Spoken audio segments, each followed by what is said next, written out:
This is my journey. So samahan nyo ako mga tol.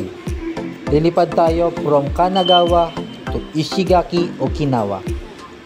So yung napapanood nyo kasi na vlog ko, yun ay nasa Kanagawa ko. So nasa training pa lang kasi ako.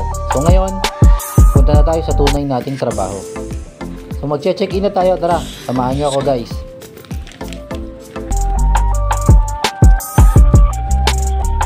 So nakapag-check in na tayo guys. So nagpalit muna ako ng damit.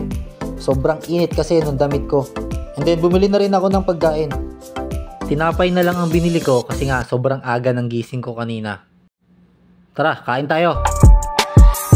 So habang kumakain ako guys, share ko lang yung nangyari sa akin kagabi. So habang natutulog ako, sa kwarto ko kasing katabi, napakaingay. Lumagabog na lang ng lumagabog. Tapos may umuungol pa. Siyempre, hindi tayo nagpatalo. Umungol din tayo. Meow! Meow! Tara, on board na tayo. Let's go! So from here, sumakay pa kami ng bus. Kasi medyo malayo-layo pa yung eroplano na sasakyan natin. So gantong eroplano din kasi yung sasakyan natin, Peach.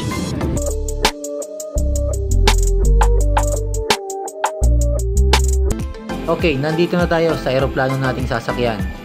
Dahil summer ngayon sa Japan, so madami pumupunta sa Ishigaki. Kasi yung Ishigaki guys, kilala sa magagandang beach dito sa Japan. Kaya tara, pasok na tayo. So hanapin natin yung upuan ko. 24A kasi ako. So tandaan nyo guys, sa eroplano, merong A, B, C hanggang F. So yung letter A at saka letter F, so swerte ka pag doon ka napunta. Bakit? Kasi nasa tabi ka ng bintana. So, parang ako guys, nasa bintana tayo. So swerte, kasi may papakita ko sa inyo kung gaano kaganda ang Japan. Let's go! So tapos na nilang i-explain kung ano yung gagawin natin kapag may emergency. Kaya let's go! Magte-take off na tayo. So dito, kita nyo, unti-unti nang umakyat yung eroplano natin. At makikita nyo kung gaano kaganda ang Japan sa ibabaw ng ulap. Kung mapansin nyo guys, yung may mga kulay brown. So dito kasi sa Japan, mas priority nilang agriculture, kaya mas marami ang sakahan. Okay, nasa ibabaw na tayo ng ulap. So yan, so habang nasa taas tayo guys, medyo napaisip ako. Bakit yung iba naglabas lang ng konting cleavage, million views na?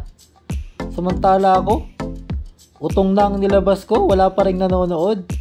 Ano ba yan?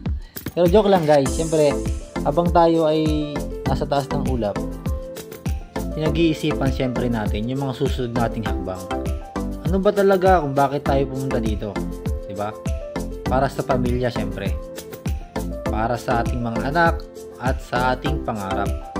Kaya guys, samahan nyo ako sa aking journey upang tupadin ang ating pangarap.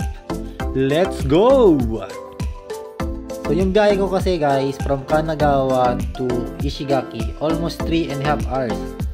So dahil puyat din ako kagabi, so try mo nating matulog. Tara!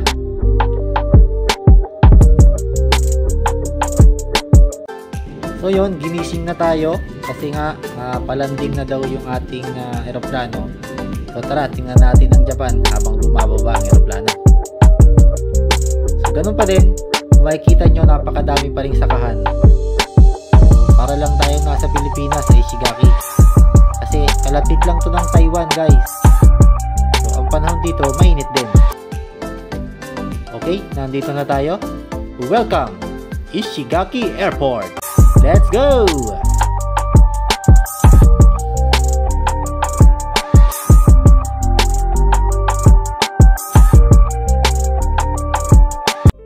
So yun, nakalanding na tayo guys. So welcome to Yaeyama. So ang problema ko ngayon, kung saan ang palabas. Kasi from here, kailangan ko pang mag-bus para makarating dun sa aking hotel. So tara, siguro dito ang daan.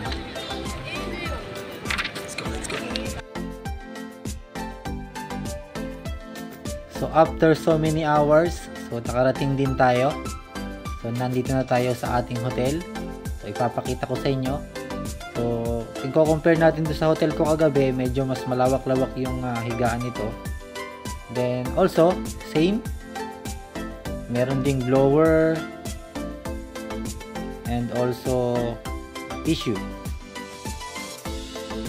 Tingnan natin itong nasa baba. Anong meron dito? Okay, so painitan ng tubig. And also, meron din namang TV, of course. Then, free din ang ating wifi. So, almost same lang nung ating hotel kagabi. So, meron din tayong maliit na refrigerator. So, nilagay ko na yung aking kape dyan. Then, also, buksan natin ng konting ilaw. Yun. Hello guys. Para din naman tayong bakasyonista, di ba? So, pakita natin yung banyo. Di ba pinagkaiba? So, same lang din. So, almost parang standard hotel room lang talaga kasi to. Mumurahin ba?